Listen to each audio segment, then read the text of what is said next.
Today, let's talk about speciation and extinction through Earth's history. Take the birds of paradise for example, seeing the ray colors, shapes, and sizes from genetic evidence.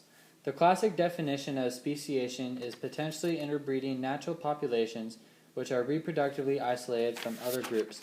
They become separated by space or by different behaviors that individuals from one no longer ready with individuals outside the group. One way for a new species to evolve starts when a few individuals colonize a new area that is outside their native range. Let's all imagine that islands raise out from the sea, just off the coast of the mainland, over millions of years and grow larger and less volcanically active, transmitted to grow. One day birds from a common species on the mainland come over by storm to start a new population.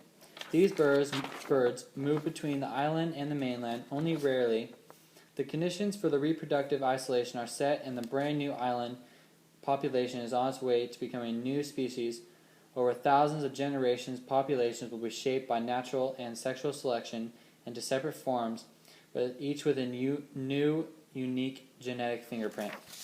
To be confident that this island population has really changed enough to become a new species, there's a simple test to be done. This test is we introduce a female from the mainland species to potentially mate from an island species.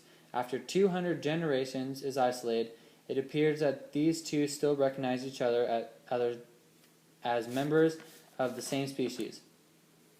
As years for a different species goes on, it becomes less connected to the other species alike. There is another kind of speciation where they haven't had to become divided and a widespread bird population becomes fragmented. Imagine over time the volcano develops, the central mountain range valley forms on an eastern coast. Over time, the one side has plentiful food resources and only needs a single parent to successfully raise young evolved species, to have specialized mating systems of all sorts of fancy chirping and behaviors, and on the other side they are constantly dealing with harsh conditions and do not have specialized mating systems for fancy feathers. They have now become a different species. Now extinction.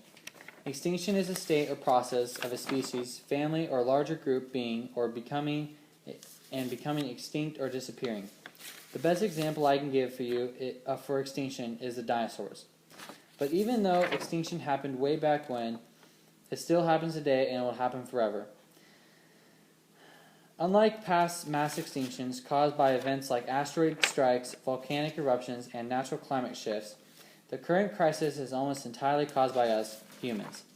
In fact, 99% of currently threatened species are at risk from human activities, primarily those driving habitat loss, introduction of exotic species, and global warming.